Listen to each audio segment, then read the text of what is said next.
नमस्कार। 11th के accounts के छात्रों का स्वागत है। आज बात करते हैं चैप्टर खाता बही में ही, छठे चैप्टर में खाता बही में खातों का शेष ज्ञात करने की प्रक्रिया क्या है, समझते हैं इसको।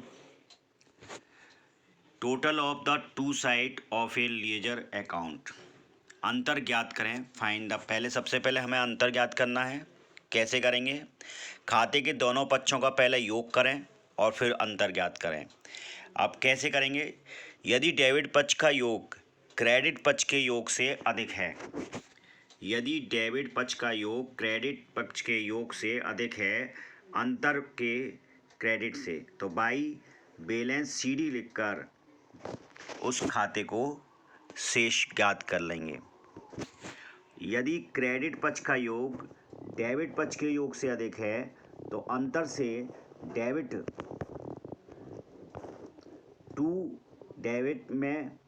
में टू बैलेंस सीडी लिखेंगे।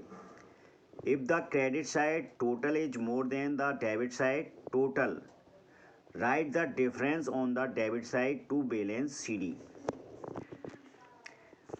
अब फिर करते हैं, make the total of the debit side equal to the total of the credit side.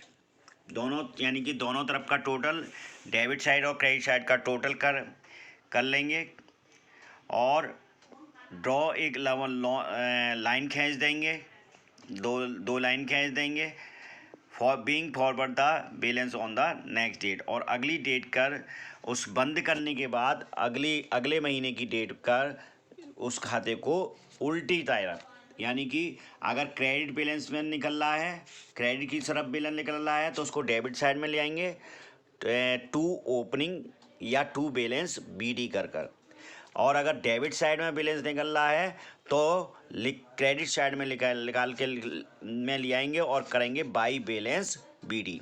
यही चीज़ दे रखी है। इफ क्रेडिट बैलेंस यानी क्रेडिट शेष था तो हम लिखेंगे by, right the credit side में बाई बैलेंस बीडी, और अगर इफ डेबिट बैलेंस यानी डेबिट में बैलेंस निकल रहा था तो right to the debit side में लिखेंगे हम और लिखेंगे टू बैलेंस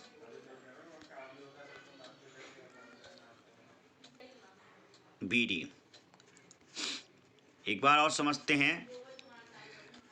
खाते में पहले सबसे दोनों तरफ से रफ पर बैलेंस करेंगे, रफ पर टोटल करेंगे। जिस तरफ का बैलेंस ज़्यादा हो, जिस तरफ का टोटल ज़्यादा हो उसको तो हम उतना ही टोटल लिख देंगे दोनों तरफ, डेबिट साइड में भी और क्रेडिट साइड में भी। लेकिन एक जगह छोड़ते हुए जैसे कि मान लीजिए अगर डेबिट साइड का टोटल ज़्यादा है क्रेडिट साइड से, तो हम क्रेडिट साइड में जहाँ सबसे लास्ट एंट्री करी है उसमें लास्ट डेट में, उस महीने की लास्ट डेट में, जैसे तो मान लो किसी महीने कर रहे हो तो उस महीने की लास्ट डेट पर हम लिख देंगे by balance to transfer to by balance CD, यानी कि कैरी डाउन, नीचे ले गए। और जितना अंतर उन योगों में आ रहा था उन दोनों के, यानी कि डेबिट साइड के और क्रेडिट साइड के योगों में जो अंतर आ रहा था उसको हम इसमें लिख देंगे बाई बैलेंस में। अगर यही स्थिति उल्टी होती है, यानी कि क्रेडिट का पक्ष का योग बड़ा होता है डेबिट पक्ष के योग से, तो हम डेबिट पक्ष में आ जाएंगे और लिखेंगे टू बैलेंस सीडी। जितने रुपए का अंतर था उस डेबिट साइड में लिख देंगे टू बैलेंस सीडी, उतने दोनों तरफ का टोटल एज पर खातों में बराबर दिखाएंगे, यानी कि डेबिट पक्ष में भी योग बराबर दिखाएंगे और क्रेडिट पक्ष का योग भी बराबर हो जाएगा। अब बात करते हैं इसको आगे ले जाने की, यानी कि हम अगर क्रेडिट साइड का कोई बैलेंस आ रहा है तो उसको हम दे जाएंगे किस साइड में, अगले महीने की पहली तारीख में ले जाएंगे। अगर क्रेडिट में आ रहा है तो डेबिट में ले जाएंगे और डेबिट में आ रहा है तो क्रेडिट में ले जाएंगे और लिखेंगे टू बैलेंस बीडी। अगर क्रेडिट साइड में बैलेंस शेष निकल के आया था तो लिखेंगे डेबिट साइड में, यानी कि पहली तारीख को, अगले महीने की पहली तारीख को जो लिखेंगे उसकी रिवर्स साइड में लिखेंगे टू बैलेंस बीडी। और अगर डेबिट साइड में निकल रहा था तो हम क्रेडिट्स अगले अगले महीने की पहली तारीख को लिखेंगे बाई बैलेंस बीडी। ये कहलाती है शेष निकालने की प्रक्रिया, जो इससे समझिए। अब बात करते हैं विभिन्न खातों के हमें शेष निकालने के उद्देश्य क्या हैं, क्यों निकालते हैं हम इसके उद्देश्य। व्यक्तिगत खाते में इन खातों के शेष निकालने का मुख्य उद्देश्य देनदार और लेनदारों का निर्धारण करना होता है। यदि किसी व्यक्तिगत खाते का शेष ऋणी, यानी कोई किसी व्यक्तिगत खाता है, जैसे राम का खाता, श्याम का खाता, राम एंड कंपनी का खाता, ये सारे व्यक्तिगत खाते होंगे। अगर उसका शेष में ऋणी में आ रहा है, यानी कि डेबिट निकल रहा है, तो वह व्यक्ति या संस्था देनदार कहलाएगी। क्या कहलाएगी? देनदार, जिससे हमें पैसा लेना है। दूसरी बात, यदि व्यक्तिगत खाते का शेष धनी क्रेडिट निकलता है, अगर कोई व्यक्तिगत खाता राम, जैसे कि राम श्याम और राम एंड कंपनी, अगर इसका खाते का शेष धनी में निकल रहा है, क्रेडिट निकल रहा है, तो यह व्यक्ति हम संस्था का लेनदार होगा, यानी कि ये व्यक्ति, इस व्यक्ति को हमें पैसा देना होगा। तो सही सीधा सा मतलब है, व्यक्तिगत खाते में हम शेष क्यों निकाल रहे हैं? क्योंकि हमें पता लग जाएगी किस व्यक्ति से कुछ पैसा लेना, जो उस व्यक्ति से पैसा लेना है या उस व्यक्ति से पैसा प्राप्त करना है, यानी कि वो देनदार है या हमारा लेनदार है। दूसरी बात, वास्तविक खाते में क्या स्थिति होगी? इन खातों के शेष निकालने का मुख्य उद्देश्य संपत्तियों के मूल को ज्ञात करना होता है, यानी ज़्यादातर ये खाते कौन से होते हैं? संपत्ति वाले खाते होते हैं। वास्तविक खाते कौन से होते हैं? ज़्यादातर संपत्ति के खाते। तो वे सारे संपत्ति का, हमें संपत्ति का मूल क्या है, आज की तारीख में हमारे पास कितनी संपत्तियां हैं, ये इस खातों के बैलेंस के माध्यम से हम प्राप्त कर सकते हैं। तो इन खातों के शेष निकालने का उद्देश्य संपत्तियों का मूल ज्ञात करना है। संपत्ति खातों में रोकड़ तथा अन्य सभी संपत्ति खातों का हमेशा ऋणी में शेष होगा, यानी कि संपत्ति खाते जितने भी होंगे वो सारे खाते ऋणी में शेष होंगे, उनका बैलेंस हमेशा ऋणी में निकलेगा। यदि संपत्ति में कोई गिरावट आती है तो इसे हटाने, यानी इसे घटाने के बाद ही शेष निकाला जाता है उस संपत्ति का। जैसे मान लीजिए अगर उस पर मैं डेप्रिसिएशन लगाया है, तो हैं डेप्रिसिएशन हम कब लगाते हैं? जब फाइनल अकाउंट के टाइम में लगाते हैं, बीच में नहीं लगाते कभी भी। तो ऐसी स्थिति में फाइनल अकाउंट के टाइम में हम उसका मूल घटाते हैं, क्योंकि वास्तव में डेप्रिसिएशन हम क्या कर रहे हैं, उसके आगे अगर वो कभी संपत्ति खराब होगी तो हम उसको, जो हम अपने लाभ में से कुछ उसका जो खर्चा हो रहा है, उस संपत्ति का जो व्यय हो रहा है, ह्रास हो रहा है, वो हम उसमें से काटते हैं। तो यही गिरावट को हम इस संपत्ति के मूल में से घटा लेते हैं। आय व्यय का या नाम मात्र के खाते, इसमें क्या होता है? इस प्रकार के खातों में व्यवसाय से संबंधित सभी आय व्यय के खातों को सम्मिलित किया जाता है।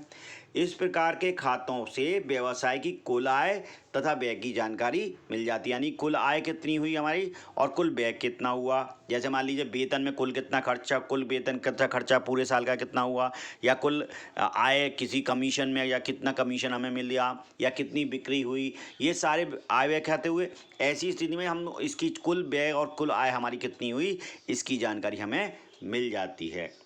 तथा इन खातों का शेष आगे नहीं ले जाते हैं इन खातों का शेष, यानी कि बैलेंस बीडी नहीं करते हैं, बैलेंस सीडी नहीं करते हैं, सीधा इनको व्यापारिक खाते में हम ट्रांसफ़र कर देते हैं और अपने प्रॉफिट और लॉस अकाउंट में हम इन्हें दिखाते हैं। ये खेल हुआ तीनों प्रकार के खातों में क्या उद्देश्य है। अब बात करते हैं कुछ महत्वपूर्ण चीज़ों की, ध्यान रखने वाली बातें हैं, बिल्कुल नोट आउट कीजिए और ये बहुत काम आने वाली चीज़ें हैं। आहरण खाते का हमेशा धनी शेष पूंजी खाते में हस्तांतरित कर दिया जाता है, यानी कि आहरण खाते का हमेशा शेष कैसा आएगा? हमेशा शेष धनी आएगा और इसको पूंजी खाते में ट्रांसफ़र कर दिया जाएगा। तो ऐसी स्थिति में वो पूंजी खाते में से घट जाएगा, पूंजी वहाँ फिर कम हो जाएगी। क्रय खाते का शेष हमेशा डेबिट होता है और इसको बाई ट्रेडिंग अकाउंट लिखकर बंद करते हैं। यानी कि जब लेखा अवधि लास्ट हो रही होती है तब हम इस खाते को क्या करते हैं, इसका बैलेंस आगे साल नहीं ले जाएंगे, बल्कि क्या करेंगे, इसका जो बैलेंस निकल रहा हुआ बिल्कुल लास्ट टाइम लेखा अवधि की अंतिम समय की बात कर रहे हैं, तो क्रय खाते का हमेशा से डेबिट में आएगा और इसको बाई ट्रेडिंग अकाउंट जो लास्ट में जो बैलेंस निकल रहा होगा यानी लास्ट महीने में जो बैलेंस निकाल रहे होंगे वहाँ हम बैलेंस सीडी नहीं करके बाई ट्रेडिंग अकाउंट लिखकर खाते को बंद कर देंगे और इस शेष को हम कहाँ ले जाएंगे, ट्रेडिंग अकाउंट में दिखाएंगे। इसी तरह विक्रय खाते का शेष हमेशा क्रेडिट होगा, इसका खाते का जो शेष आएगा हमेशा क्रेडिट में आएगा, ये ध्यान रखिएगा। और इसको हमेशा हम क्या करेंगे, लास्ट जब लेखा अवधि के टाइम की बात है, लास्ट टाइम यानी कि लास्ट जब हम फाइनल अकाउंट बना रहे होंगे तब इस स्थिति में हम इसको इस खाते का जो बैलेंस आ रहा हुआ, जो शेष आ रहा हुआ, हम ट्रांसफ़र करेंगे ट्रेडिंग अकाउंट में और लिखेंगे हमेशा डेबिट साइड में टू ट्रेडिंग अकाउंट लिखकर इसे बंद कर देंगे। क्रय वापसी खाते का हमेशा क्रेडिट शेष होगा और इसको बैलेंस कहाँ आ रहा होगा, इसका डेबिट साइड में आ रहा होगा, इसलिए टू ट्रेडिंग अकाउंट लिखकर इस खाते को बंद करेंगे। इसी तरह विक्रय वापसी खाता, इसका शेष हमेशा डेबिट में आ रहा होगा, डेबिट में आने शेष को हम क्या करेंगे, क्रेडिट पक्ष में इसका बैलेंस निकालेंगे, तो बैलेंस को हम ट्रांसफ़र कर उस बैलेंस को हम करेंगे ट्रांसफ़र बाई ट्रेडिंग अकाउंट, यानी कि ट्रेडिंग अकाउंट में ये चला जाएगा। आय के सभी खातों का शेष हमेशा क्रेडिट, जो भी हमारी इनकम है उसका शेष हमेशा क्रेडिट होगा और इससे लाभ हानि खाते के क्रेडिट पक्ष में खाता है और इसे कहाँ ट्रांसफ़र करेंगे, लाभ हानि के क्रेडिट में हस्तांतरित कर दिया जाता है तथा प्रॉफिट एंड लॉस अकाउंट लिखकर बंद किया जाता है। यानी कि जो शेष इस खाते का आय का जो शेष आय खाते का जितने भी आय के खाते होंगे उनका जो लास्ट शेष निकालेंगे वो हम क्या करेंगे, टू प्रॉफिट और लॉस अकाउंट में ट्रांसफ़र करके, यानी डेबिट में वो क्रेडिट का शेष होगा तो हम डेबिट साइड में उसको लिखकर उसको ट्रांसफ़र कर देंगे to trading and profit and loss account. इसी तरह व्यय खाते को हमेशा डेबिट शेष होगा, जो व्यय होंगे व्यय वाले खाते होंगे वो हमेशा उसका बैलेंस हमेशा व्यय डेबिट आ रहा होगा। तो ये दो प्रकार के होते हैं, प्रत्यक्ष व्यय और अप्रत्यक्ष व्यय। प्रत्यक्ष व्यय कौन से होते हैं, अगर प्रत्यक्ष व्यय हैं तो ट्रेडिंग अकाउंट में जाएंगे और अगर अप्रत्यक्ष व्यय हैं तो उसको by profit and loss account में ट्रांसफ़र करेंगे। तो अप्रत्यक्ष व्यय कौन से होते हैं, वे जो माल खरीदने या इसके निर्माण करने से संबंधित व्यय होते हैं, जैसे मजदूरी, भाड़ा, उत्पादन व्यय आदि, इसे व्यय को टू ट्रेडिंग अकाउंट लिखकर बंद करेंगे। यानी जो इसका बैलेंस आ रहा होगा डेबिट साइड में आ रहा होगा और वहाँ डेबिट साइड में हम लिखेंगे टू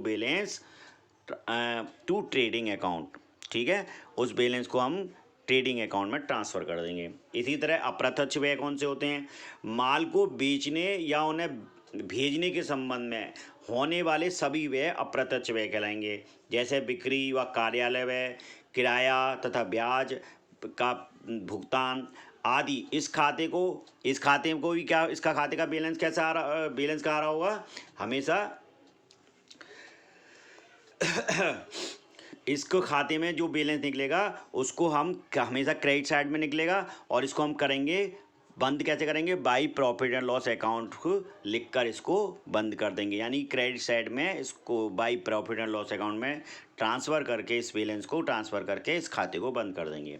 अब बात करते हैं जो अंतिम रहते का मूल्यांकन। लेखा अवधि के अंत में व्यवसाय के पास जो माल बिकने से अथवा निर्माण कार्य में उपयोग से रह जाता है उसे अंतिम रहतिया कहते हैं। यानी कि जो व्यवसायी के पास है या तो बिकने से रह जाएगा या माल बनने में जो कच्चा माल प्रयोग हो रहा है वो बनने में प्रयोग नहीं हो रहा हुआ, जो बनने के कार्य में प्रयोग नहीं हुआ है अभी तक, उस माल को हम ऐसा अंतिम रहते में रखेंगे और इसका मूल्यांकन करना परम आवश्यक है, ताकि क्योंकि ये हमें संपत्ति है हमारी और ये बिल्कुल लास्ट टाइम में पता लगता है इसलिए। और इसका मूल्यांकन दो प्रकार से कर सकते हैं, लागत मूल पर यानी कि जिस मूल पर वो माल खरीदा हुआ है या जो आज का बाजार मूल्य है उसका, इस आधार पर हम इन दोनों के में से किसी एक आधार का चिन्ह पर इसका मूल्यांकन करते हैं। आज ये पाठ समाप्त होता है। धन्यवाद।